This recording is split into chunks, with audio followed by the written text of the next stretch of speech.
इस लेक्चर में हम मध्य प्रदेश में स्थित मिट्टियों की चर्चा करेंगे और यहाँ पर मैंने डायग्राम से समझाने की कोशिश करूंगी। मैंने डायग्राम बनाया है यहाँ पे और आगे आपको डायग्राम से ही समझना है और विभिन्न मिट्टियों को मैंने उसके क्षेत्र के आधार पर यहाँ पर विभाजित करके आपके सामने रखा है। देखिए, मिट्टियों के अंतर्गत बहुत सारी चीजें छूट भी सकती है क्योंकि जो मिट्टियां हैं वो मिट्टियां इंडियन ज्योग्राफी का मतलब भारतीय भूगोल का विषय है। यहाँ पर हम केवल मध्य प्रदेश में स्थित मध्य प्रदेश में पाई जाने वाली मिट्टियों की चर्चा करेंगे। चलिए हम शुरुआत करते हैं। जो हमारा भारत का दक्षिणी भाग है, दक्षिणी भाग का अर्थ है प्रायद्वीपीय पठार। यह उत्तरी भाग से भी प्राचीन है, मतलब सबसे प्राचीन हिस्सा है भारत का दक्षिणी भाग। आगे समझ में, इसी दक्षिणी भाग का हिस्सा है मध्य प्रदेश। अगर पूछा जाए कि मध्य प्रदेश भारत के उत्तरी भाग का हिस्सा है या दक्षिणी भाग का या प्रायद्वीपीय पठार का, तो ये है भारत के प्रायद्वीपीय पठार का हिस्सा। अब चूंकि नाम में क्या आ रहा है, पठार आ रहा है, इसलिए आपको समझ में आ गया होगा कि दक्षिणी भाग जो है वो लगभग पठारी एरिया है। अब चूंकि मध्य प्रदेश भी दक्षिणी पठार का हिस्सा है, इसीलिए जो मध्य प्रदेश का जो हिस्सा है ये भी पठारी एरिया है। इसका अधिकांश भाग चट्टानों से बना हुआ है, इसीलिए यहाँ पर जो मिट्टियां पाई जाती हैं वो भी इस चट्टानों से ही बनी हुई होती हैं। वैसे तो मध्य प्रदेश में लगभग 6 से 7 प्रकार की मिट्टियां पाई जाती हैं, लेकिन भारतीय भूमि एवं मृदा सर्वेक्षण विभाग के अनुसार मध्य प्रदेश में मिट्टियों को 5 भागों में बांटा गया है। पूछा जाए कि मध्य प्रदेश में कितनी मिट्टियां पाई जाती हैं, तो कितनी पाई जाती हैं, आपको आंसर क्या देना है, 5 प्रकार की।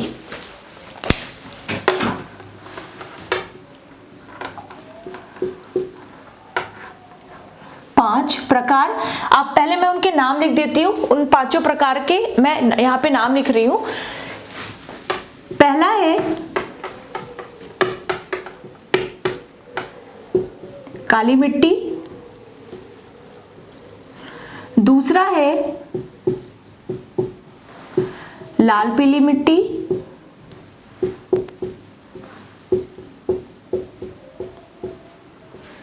तीसरा है जलोढ़ मिट्टी, यहां पे मैं चौथा लिख रही हूं, चौथा है कछारी मिट्टी और 5वां है मिश्रित मिट्टी। मिश्रित मिट्टी, इनके अलावा भी बलुई मिट्टी पाई जाती है। ठीक है, तो अगर पूछा जाता है कि कितने प्रकार की मिट्टियां पाई जाती है मध्य प्रदेश में, तो मध्य प्रदेश में पाई जाती है 5 प्रकार की मिट्टियां, काली मिट्टी, लाल पीली मिट्टी, जलोढ़ मिट्टी, कछारी मिट्टी और मिश्रित मिट्टी। सबसे पहले हम बढ़ते हैं काली मिट्टी की ओर। पहला पॉइंट है हमारा काली मिट्टी, और सबसे पहले काली मिट्टी को पढ़ने का हमारा यहाँ पे एक और कारण है, क्योंकि मध्य प्रदेश में सर्वाधिक क्षेत्रफल पर पाई जाने वाली मिट्टी, मध्य प्रदेश में सर्वाधिक क्षेत्रफल पर या फिर सर्वाधिक मात्रा में पाई जाने वाली मिट्टी कौन सी है, काली मिट्टी। यहाँ पे आपको सबसे बड़ा एरिया जो भी दिख रहा है वो है काली मिट्टी का एरिया। तो फर्स्ट पॉइंट डालिए, पहला पॉइंट डालिए काली मिट्टी, है ना।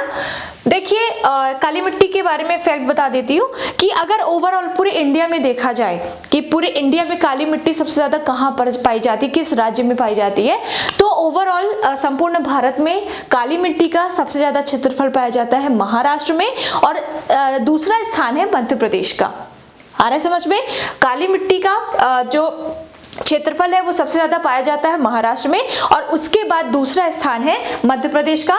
लेकिन अगर कोई मध्य प्रदेश में बात करता है कि मध्य प्रदेश में सबसे ज्यादा मात्रा में कौन सी मिट्टी पाई जाती है, तो वो मिट्टी है काली। अब काली मिट्टी के अंतर्गत पहला पॉइंट डालेंगे, काली मिट्टी को रेगर मिट्टी, भर्री मिट्टी या कन्हर मिट्टी भी कहा जाता है। क्या क्या कहा जाता है, अन्य नाम मैं बता रही हूं, रेगर या फिर भर्री या फिर कन्हर। पूछ लिया जाता है कि रेगर मिट्टी किस मिट्टी का अन्य नाम है, ठीक है, दूसरा नाम किस मिट्टी का है, तो जनरली याद नहीं आ पाता है उस टाइम पर ऑन द स्पॉट। तो ये याद रखिएगा आप कि रेगर मिट्टी या भर्री मिट्टी आ जाए या कन्हर मिट्टी आ जाए, ये तीनों मिट्टियां काली मिट्टी का ही दूसरा नाम है। इसके बाद जो काली मिट्टी है इसमें लोहे की एल्यूमिनियम की और चूने की अधिकता पाई जाती है। मैं कुछ अलग से फैक्ट बता रही हूं। लोहे की, एल्यूमिनियम की और चूने की अधिकता पाई जाती है, पूछा जाता है क्योंकि ये भी इसलिए मैं बता रही हूँ। तो काली मिट्टी में लोहे की, एल्यूमिनियम की और चूने की अधिकता पाई जाती है। अब कमी किस चीज की होती है काली मिट्टी में?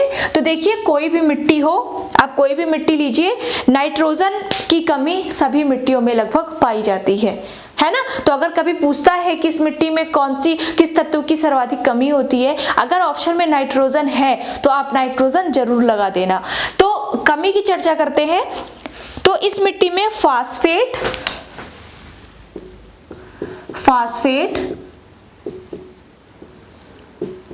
जैव पदार्थ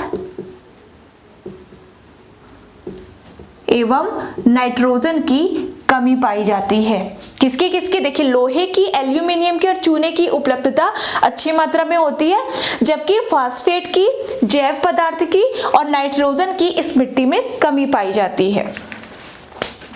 आगे बढ़ते हैं। अब इसका नाम है काली मिट्टी। तो काली मिट्टी नाम कैसे पड़ा होगा? क्योंकि इसका रंग काला है। अब इसका रंग क्यों काला है ये जान लीजिए।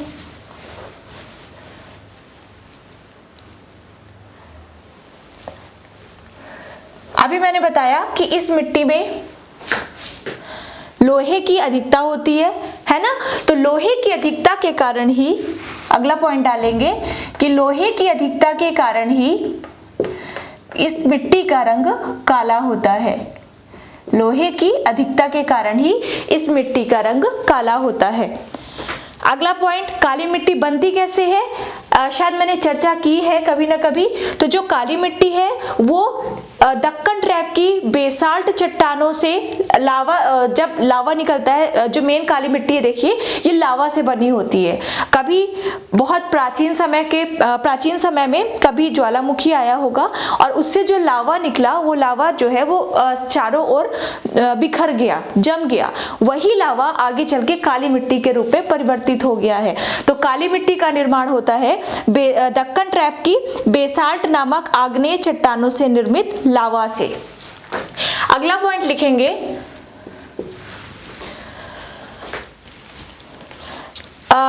चूंकि जो काली मिट्टी है ये बहुत जल्दी सूख जाती है ना। तो जैसे ही थोड़ा सा पानी की कमी होती है, जैसे ही थोड़ा सा पानी की कमी हुई, वैसे ही ये मिट्टी फट जाती है। अक्सर आप अगर आसपास अपने देखो या फिर कहीं आप जाओ, वहां पे अगर आपको ऐसी मिट्टी दिखाई दे जिसमें बहुत बड़ी बड़ी सी दरारें बनी हो, तो आप देख के तुरंत समझ जाना कि काली मिट्टी है ना। क्योंकि काली मिट्टी थोड़ा सा भी सूखा होने पर, क्योंकि इसमें जल धारण क्षमता बहुत कम होती है, इसीलिए एक कारण और है कि काली मिट्टी में अगर हम थोड़ा सा पानी मिला दे या फिर थोड़ा सा पानी डाल दे तो बहुत जल्दी गीली हो जाती है, पैरों में लगने लगती है। और जैसे ही थोड़ा सा सूखा पड़ा, क्योंकि जल धारण क्षमता तो है नहीं, जल तो अपने अंदर कभी वो स्टोर करके रखती नहीं है, इस कारण जैसे ही थोड़ा सा सूखा पड़ता है वो मिट्टी जो है वो एकदम फटने लगती है। तो काली मिट्टी में जल धारण क्षमता बहुत कम होती है, यही कारण है कि पानी की कमी होने पर यह दरार इसमें पड़ जाती है। इसकी पीएच वैल्यू की अगर बात की जाए, पीएच मान इसका होता है 6.3 से 6.4 के, मतलब लगभग अम्लीय स्वभाव की हो जाती है। तो 6.3 से 6.4 के मध्य इसका पीएच मान होता है। ठीक है, अगला पॉइंट लिखेंगे, जो काली मिट्टी का क्षेत्र है, मध्य प्रदेश के अंतर्गत जो काली मिट्टी का क्षेत्र है वह मध्य प्रदेश का सबसे प्रमुख कृषि क्षेत्र माना जाता है। मध्य प्रदेश के अंतर्गत जो काली मिट्टी का क्षेत्र है वो मध्य प्रदेश का प्रमुख कृषि क्षेत्र माना जाता है। कपास की खेती, गेहूं की खेती, ये संपूर्ण जो मालवा रीजन आपको दिख रहा है ये पूरा काली मिट्टी का क्षेत्र है।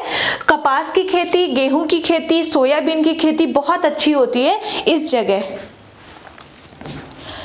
अगला पॉइंट डालेंगे, मध्य प्रदेश के लगभग 47% भागों पे काली मिट्टी पाई जाती है। चूंकि सबसे ज्यादा मात्रा में पाई जाती है इसलिए पूछा जा सकता है। तो मध्य प्रदेश के लगभग 47% भाग में काली मिट्टी पाई जाती है। ठीक है, ये हो गया। अब यहाँ पर मध्य प्रदेश के अंतर्गत काली मिट्टी को 3 भागों में विभाजित किया गया है, उसके रंग के आधार पे।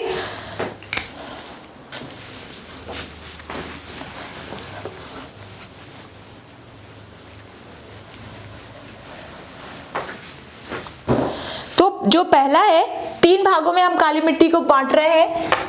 जो पहला है वो है मध्यम काली मिट्टी, मध्यम या साधारण काली मिट्टी। दूसरा है छिछली काली मिट्टी,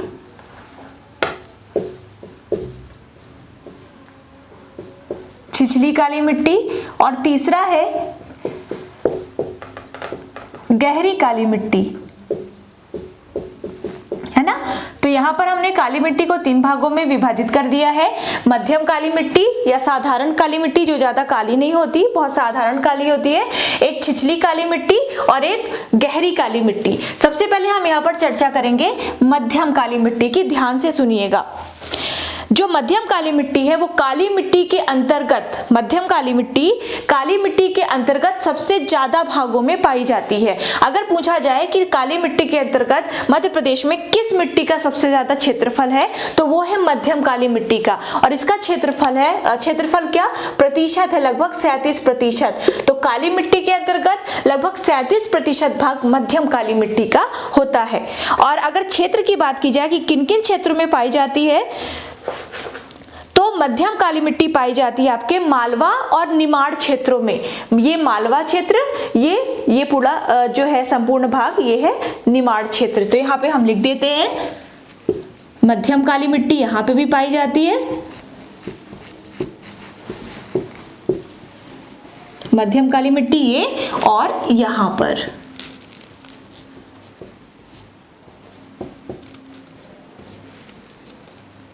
और लगभग कितने प्रतिशत भाग पर है ये? 37% भाग पर काली मिट्टी के अंतर्गत सबसे ज्यादा क्षेत्रफल इसी मिट्टी का होता है।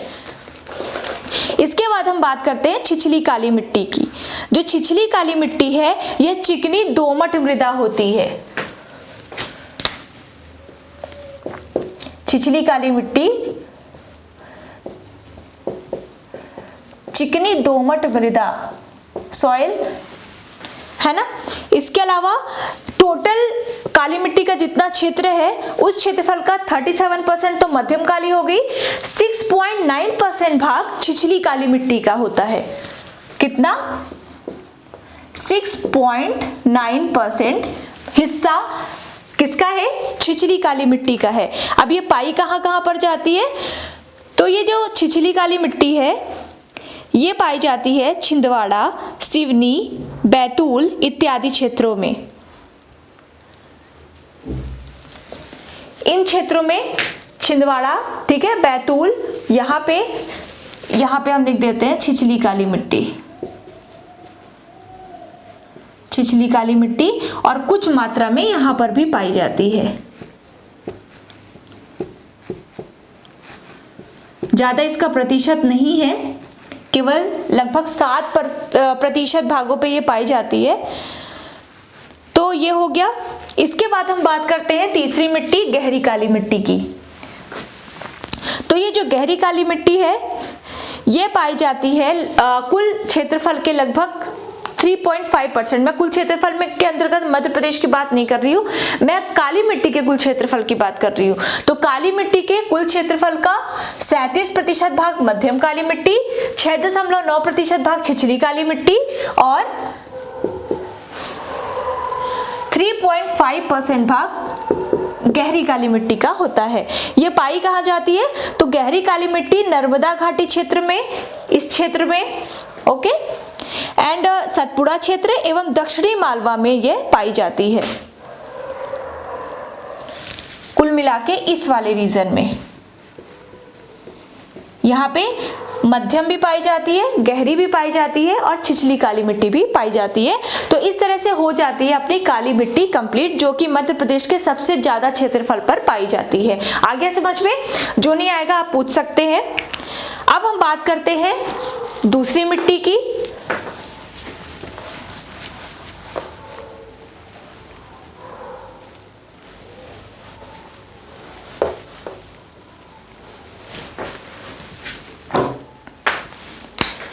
काली मिट्टी हो गई। अब हम बात करते हैं लाल पीली मिट्टी की।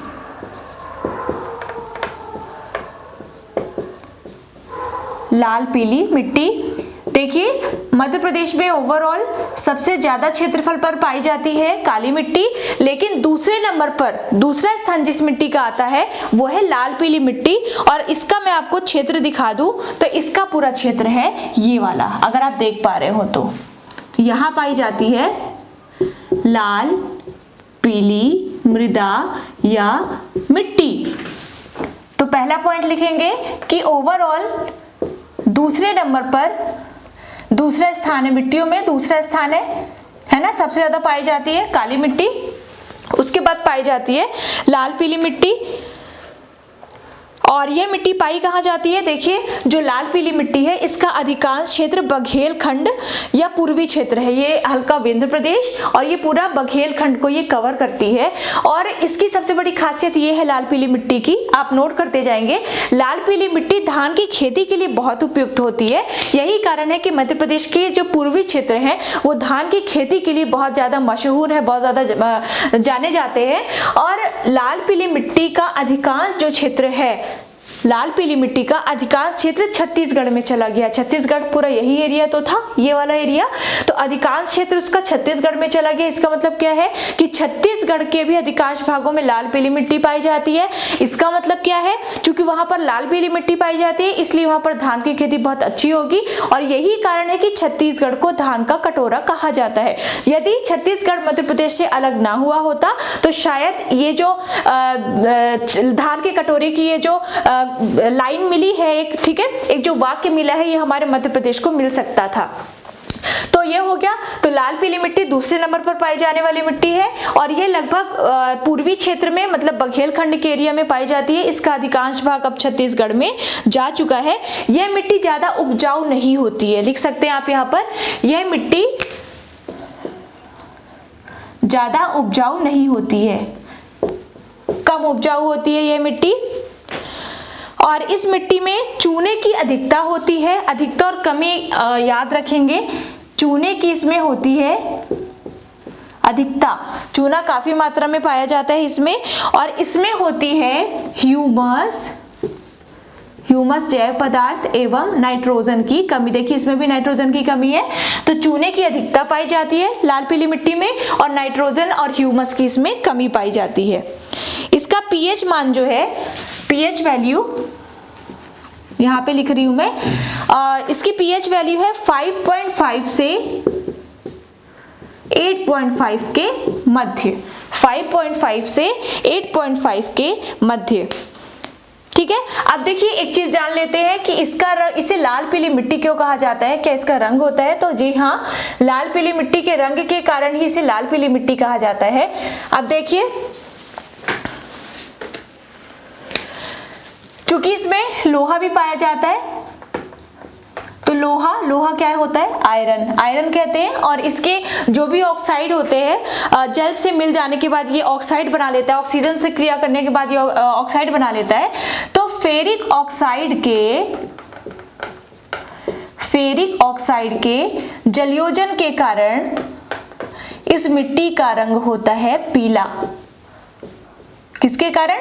फेरिक ऑक्साइड के जलयोजन के कारण तथा लोहे के ऑक्सीकरण के कारण, लोहे के ऑक्सीकरण के कारण इसका रंग हो जाता है लाल। तो लाल पीली मिट्टी को लाल पीली मिट्टी ही क्यों कहते हैं? क्योंकि इसका वास्तव में रंग लाल और पीला होता है। और ये किस कारण होता है? इसका लाल रंग होता है लोहे के ऑक्सीकरण के कारण और इसका पीला रंग होता है फेरिक ऑक्साइड के जलयोजन के कारण। तो इस तरह से हो जाती है अपनी लाल पीली मिट्टी कंप्लीट। ये जो क्षेत्र है ये हमने कवर कर लिया। अब हम बढ़ते हैं अपने तीसरी मिट्टी की ओर। और तीसरी मिट्टी कौन सी है? तीसरी मिट्टी है जलोढ़। तीसरी मिट्टी है जलोढ़। जलोढ़ मिट्टी अगर आपको पता हो तो जलोढ़ मिट्टी लगभग नदियों वाले क्षेत्रों में पाई जाती है।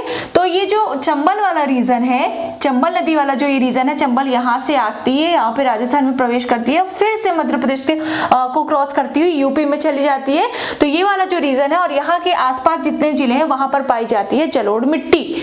तो थर्ड डाल लेंगे जलोढ़ मिट्टी। और ये किन किन क्षेत्रों में पाई जाती है? यहाँ पे, ये जो आप देख रहे हैं ये है पूरा रीजन जलोढ़ मिट्टी का। जलोढ़ मिट्टी मुरैना, भिंड, श्योपुर, शिवपुरी, ग्वालियर, दतिया, इन क्षेत्रों में पाई जाती है जलोढ़ मिट्टी। तो मुझे यहाँ पे लिखने की जरूरत नहीं है, आप लिख सकते हैं, लिख लीजिए मुरैना, भिंड, श्योपुर, शिवपुरी, ग्वालियर इत्यादि। और ये टोटल कुल क्षेत्रफल की, जैसे हमने इसमें देखा था 47% भाग में पाई जा रही थी, 47, उसी प्रकार जो जलोढ़ मिट्टी है ये लगभग 7.57% एरिया को कवर करती है। कहीं कहीं पर आपको 5% या 4% भी मिल सकता है, कंफ्यूज ना हो। तो ये जो एरिया कवर करती है ये है 7.57%। इसका जो प्रमुख घटक है, सबसे ज्यादा मात्रा में इसके अंतर्गत जो मिनरल पाया जाता है वो है कार्बोनेट। क्या है? कार्बोनेट। तो सबसे ज्यादा जलोढ़ मिट्टी में पाया जाता है कार्बोनेट, और इसी कारण इसका स्वभाव हो जाता है क्षारीय। ठीक है, तो जलोढ़ मिट्टी का जो स्वाद है या इसका स्वभाव है वो होता है क्षारीय प्रकृति का। इसका पीएच मान जो है, पीएच वैल्यू वो होती है 7 से अधिक। इसका पीएच मान होता है 7 से अधिक। और इसमें अगर हम इस मिट्टी का अनुपात देखें, अनुपात का मतलब है जिन जिन चीजों से ये मिट्टी बनी हुई है उसका अनुपात हम यहाँ पे देख लेते हैं।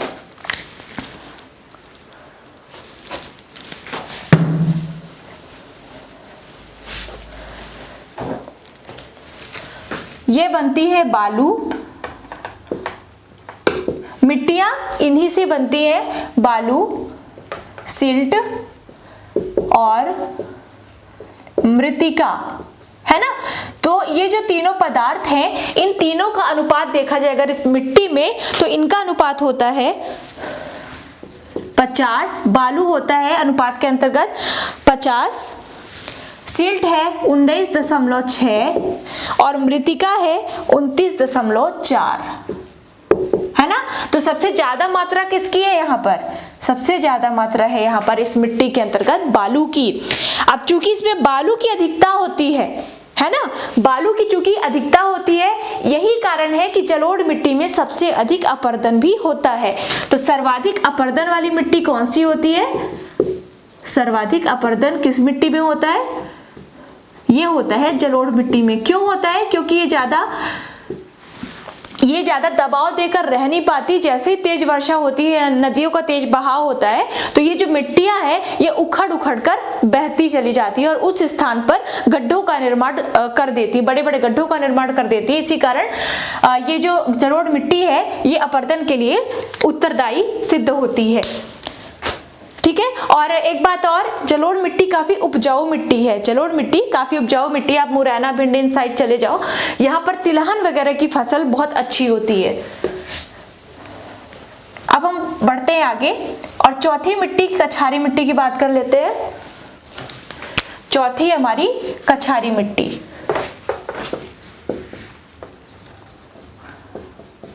कछारी मिट्टी, देखिए जब बाढ़ आती है तो बाढ़ के दौरान नदियां अपने अपवाह क्षेत्र में कुछ मिट्टियां लेकर आती हैं और उस क्षेत्र में बिछा देती हैं। जब बाढ़ आती है, जो कछारी मिट्टी है ना, वो बाढ़ के दौरान लेकर आई गई मिट्टी है और लेके कौन आता है इन्हें? नदियां लेकर आती हैं। तो कछारी मिट्टी बाढ़ के दौरान बिछाई जाती है, किसके द्वारा? नदियों के द्वारा अपने अपवाह क्षेत्र में। ठीक है, तो ये कौन सी है? कछारी मिट्टी। और ये पाई कहाँ जाती है?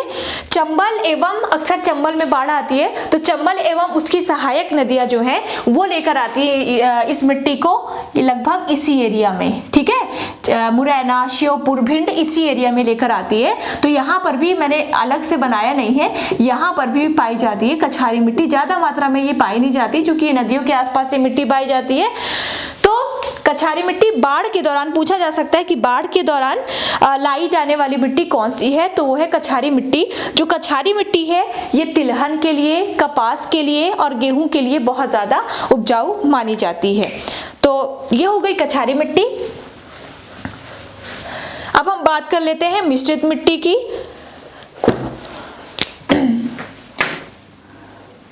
ये जो एरिया है ये भी है लाल पीली मिट्टी का, चूंकि ये बघेलखंड एरिया है। अब हम बात कर लेते हैं आखिरी मिट्टी मिश्रित मिट्टी की। मिश्रित मिट्टी, तो मिश्रित मिट्टी कहाँ कहाँ पर पाई जाती है? मिश्रित मिट्टी का मैंने ये बनाया हुआ है यहाँ पे, मिश्रित मिट्टी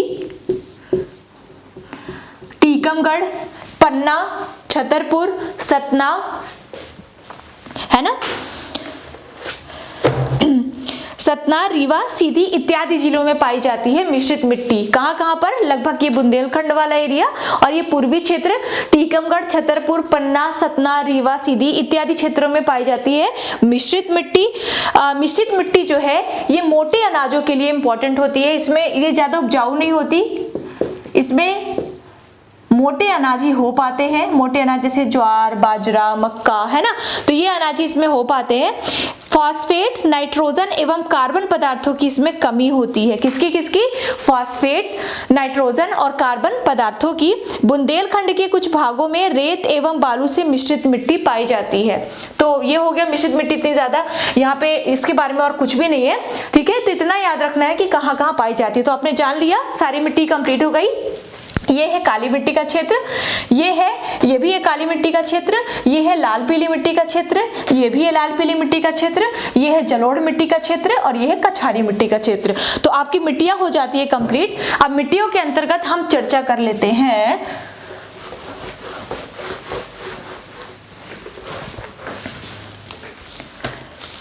मृदा अपरदन की। मृदा अपरदन, तो मध्य प्रदेश के अंतर्गत जो नदी घाटी वाले क्षेत्र हैं उनमें सबसे ज्यादा मृदाओं का अपरदन होता है। मृदा अपरदन होता क्यों है? वृक्षों के काटे जाने से। क्योंकि जब वृक्ष होते हैं तो वृक्ष, बड़े बड़े वृक्ष अपनी जड़ों से मिट्टी को, आसपास के बहुत बड़े क्षेत्रफल में मिट्टियों को बांध के रखते हैं, और जैसे ही पेड़ को काट दिया जाता है वो मिट्टियां जो है स्वतंत्र हो जाती है, और थोड़ी सी भी बारिश आई तो वो मिट्टियां बह जाती है। अगर वृक्ष होते तो वो बांध के रखते, चाहे कितनी भी बारिश आए, चाहे नदियों का कितना भी बाढ़ क्यों ना आ जाए, वो मिट्टियां बहती नहीं है ना। तो वृक्षों का कटाव सबसे बड़ा कारण है मृदा के अपरदन के अंतर्गत होने का। तो मृदा अपरदन ज्यादातर नदियों वाले क्षेत्रों में होता है, तो नर्मदा घाटी में, ठीक है, और चंबल घाटी में। नर्मदा घाटी में भी इतना ज्यादा नहीं होता, बहुत मामूली सा होता है। सबसे ज्यादा पूरे भारत में, मध्य प्रदेश में नहीं, केवल पूरे भारत में सबसे ज्यादा मृदा अपरदन जिस नदी के द्वारा होता है वो है नदी चंबल। चंबल नदी भारत में सबसे ज्यादा मृदा अपरदन के लिए उत्तरदायी है, ठीक है। अपरदन को एक और नाम से जाना जाता है, इसे जाना जाता है रेंगती हुई मृत्यु के नाम से। मृदा, रेंगती हुई मृदा के नाम से। क्यों रेंगती हुई? क्योंकि अपरदन कैसे होता है? जब वर्षा तेज गति से होती है, बाढ़ का पानी तेज गति से आता है, तो वो जो मिट्टी है वो उखड़ उखड़ के पानी के साथ बहती चली जाती है, मतलब रेंगती चली जाती है। इसी कारण रेंगती हुई मृदा भी कहते हैं इसे, है ना। मध्य प्रदेश में अधिकतर भूमि पठारी एवं पहाड़ी है तथा पर्याप्त ढाल है। वर्षा एवं भूमि के गलत उपयोग से मृदा अपरदन की समस्या बढ़ रही है। जब तेजी से वर्षा होती है या फिर नदी के बहाव से मिट्टी की सतह उखड़कर बहने लगती है और उसमें छोटे छोटे खड्ड बन जाते हैं। जब उखड़ के उस स्थान से मिट्टी कहीं और चली जाएगी तो वो स्थान खाली पड़ जाएगा, इसलिए वहां पर छोटे छोटे खड्ड बन जाते हैं। इसे ही कहते हैं मृदा अपरदन, और इसे एक और नाम से जाना जाता है और वो है अवनालिका अपरदन। अवनालिका अपरदन हमेशा एग्जाम में इससे एक ना एक सवाल रहता ही रहता है। तो क्वेश्चन ये पूछा जाएगा कि मध्य प्रदेश में अवनालिका अपरदन के लिए सबसे ज्यादा उत्तरदायी नदी कौन सी है, या मध्य प्रदेश में मृदा अपरदन के लिए, या फिर मध्य प्रदेश में रेंगती हुई मृदा के लिए सबसे ज्यादा उत्तरदायी नदी कौन सी है? तो वो है चंबल। कौन सी नदी है? चंबल। और एक प्रश्न और बन सकता है कि मध्य प्रदेश में अवनालिका अपरदन या फिर मृदा अपरदन से प्रभावित, सबसे ज्यादा प्रभावित जिला कौन सा है? तो वो जिला है मुरैना। मुरैना। वैसे तो उत्तर के श्योपुर, भिंड भी, मुरैना, तीनों में अपरदन की समस्या देखी जाती है, लेकिन सबसे ज्यादा समस्या देखी जा रही है मुरैना जिला में चंबल नदी के कारण। और चंबल नदी क्या करती है? अवनालिका अपरदन कर देती है।